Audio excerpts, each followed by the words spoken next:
especially after I came out of my mommy's tummy. I mean, it was nice and warm in there, but I was all squished up for all of that time. And now I can stretch out and do anything I want.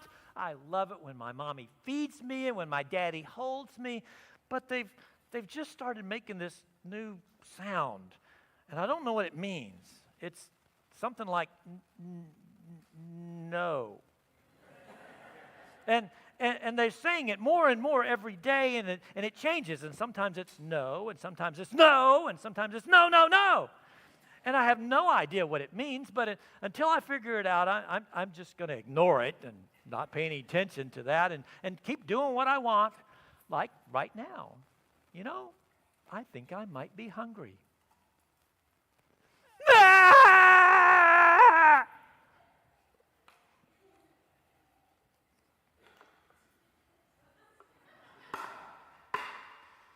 Oh, Mom, what do you mean I'm not supposed to bang on the furniture with a hammer?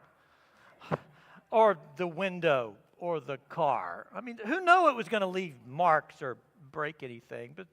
And you never told me not to.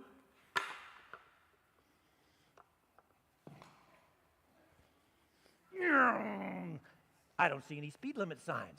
That means I can drive as fast as I want to.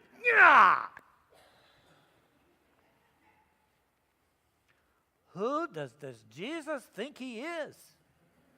Busting into the temple courtyard, kicking over tables, yelling and screaming and letting all the sheep go that I'm trying to sell? Doesn't he understand that I provide a very valuable service? If you want to come to the temple and offer a sacrifice from your country, do you want to carry a lamb all that way?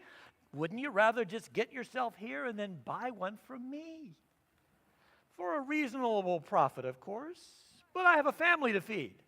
And yeah, the animals might make a little noise when people are praying, and yeah, I might get a little enthusiastic because I'm offering to sell you one, but I'm just trying to protect you from being cheated by one of those other shady sheep sellers.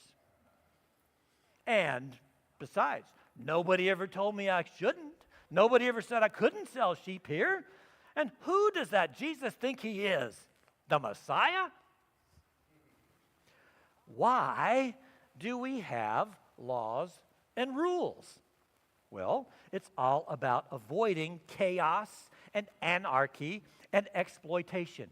Because anytime you have more than one person, you need some kind of rules of relationship, or else the biggest, baddest dude around is going to do whatever he wants, take whatever he wants, sleep with whoever he wants, until somebody else bigger and badder shows up. And that's fine if you're the biggest, baddest dude around. But if you're not, you want some laws or rules that protect you from that guy and the chaos that he wreaks, like don't beat people up and stake their stuff. Rules and laws also protect us from hurting people or property or ourselves, like don't touch hot things, don't drive too fast, don't eat too much, don't bang on things with hammers. And when do rules get made? When somebody does something hurtful, harmful, or unhelpful, like using the temple courtyard for a marketplace. Now, of course, the best rules are reasonable, like the 10 Commandments. Now, if you want to get along with anybody in heaven or on earth, the 10 Commandments are the baseline, the absolute minimum guidelines for how to stay in right relationship with God and people. But you know, there's nothing morally heroic about any of those. How many of us parents reward our kids at supper time for not murdering anybody today? Not lying, not stealing. How many of us spouses would be impressed if our spouse announced, I didn't commit adultery today? Likewise, God is not too excited if we make it through the week without making an idol or misusing his name. The 10 Commandments are merely where we start in our relationship with God and people. They're certainly not all we need to do or all we need to avoid to live in peace with each other. And that's why God didn't give only 10 commandments. He gave 613. Yes, the Old Testament has 613 commandments sprinkled through Exodus and Leviticus and Deuteronomy. And aren't you glad we didn't read all of those in the first lesson today? although the Book of Common Prayer gives permission for any lesson to be lengthened at discretion. See, the question that we non-Jewish Gentiles ask is, why would God give 613 commandments? Why so many? And the parents among us answer, because kids keep thinking up new ways to mess up. The rabbis, however, say so that each one of us has at least one commandment that we do well. But both the parents among us and the rabbis understand why we make rules and why they need to be specific and clear, because if they aren't, human beings, especially children, are going to do things that are hurtful, harmful, or unhelpful. And even when the rules are clear and understandable, human beings, especially children, are always looking for loopholes. Hence the perennial whine from our kids. Nobody told me not to. Now, most kids are really not bad. It's just that we parents can't think of enough things to tell them not to do. And that gets me to the point of this sermon about law and grace. Law and rules are for children. Grace is for grown-ups. Children get law, grown-ups get grace. And why is that? Because children are focused on now, on what they want or don't want right now, how they're feeling right now, and the only possibilities they can imagine right now. Because, of course, from their perspective, what they're experiencing right now is the way it's always going to be.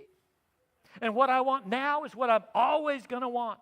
And how I feel now is how I'll always feel. And what I want now is what's most important, with little thought about what they do or don't do and how that might affect anyone else. Because after all, from their perspective, every child thinks they are the center of the universe.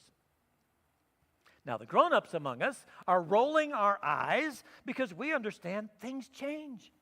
Feelings change.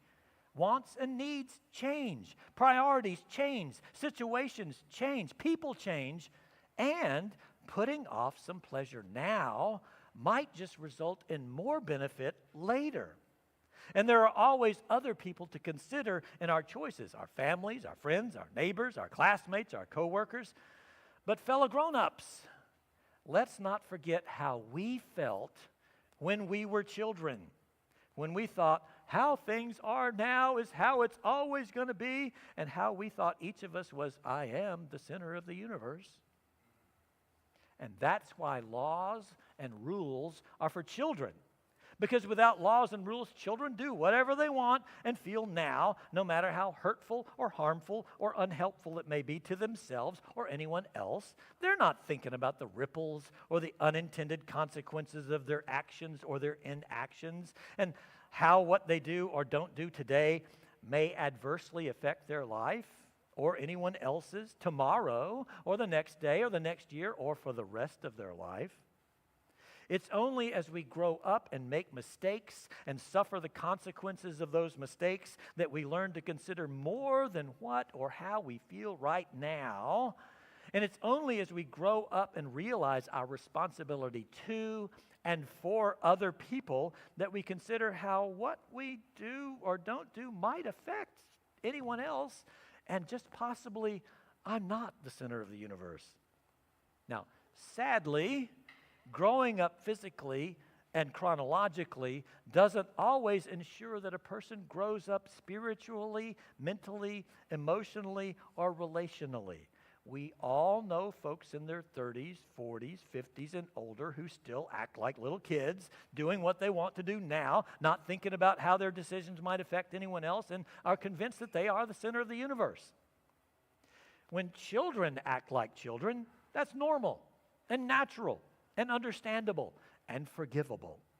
And we grown-ups get to take up the slack and cover for their mistakes and mentor them towards maturity. But when chronological adults act like children, that's why we have rules and laws to limit how much damage they can do to themselves and other people. Now, God certainly understands how we think and act as children. He made us. And that's why He gave laws and rules in the Old Testament, because His people then were spiritual, emotional, and relational children. His plan and His desire, however, is for His people to grow up both as individuals and as the people of God, so that we no longer live by law, but by grace. Now remember what grace is. Grace is God's love for us and our response to that love. Grace is God's love for us and our response. And living by grace means accepting God's love for us and then reflecting that love back to God and to our neighbors and to one another. And as we live by grace, we no longer have to worry about the law. Because if we're loving God and our neighbors and each other, we're not going to make idols. We're not going to disrespect our parents. We're not going to murder, commit adultery, lie, steal, or break any of those other 613 commandments. But just because our driver's license says we're adults doesn't mean we have all necessarily learned to live by grace. Some of us are still selfishly seeking what we want, when and how we want it, instead of responding to God's love by loving others. Some of us are bummed about bumping into the boundaries the law and the rules put around us. We're still looking for loopholes and how to get around the rules and thinking, nobody told me not to. And if that's you, and your relationship with God is based more on law than grace, or on selfishness rather than service, if you find yourself wrestling with rules or rebelling against them more than you are responding to God's love, Jesus invites you to let go of the law and learn to grow in grace. To say yes to God's love and his invitation into his family. To say no to our own childish selfishness that wants what we want right now. And then to seek to discover how to grow in grace. How to expand our experience of God and enrich our response to him.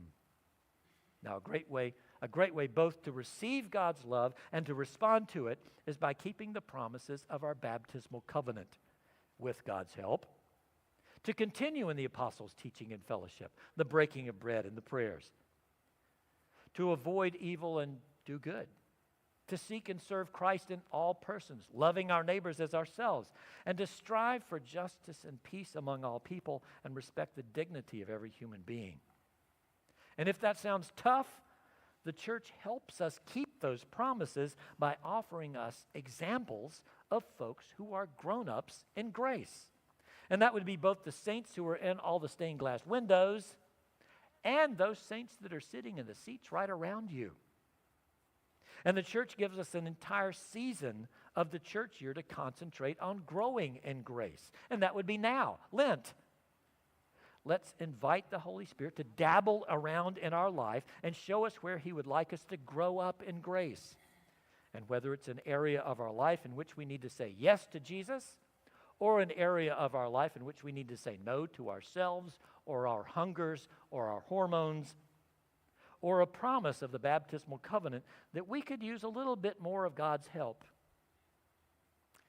Wherever we are in our own faith, hope, and love right now, let's let go of the law and grow in grace.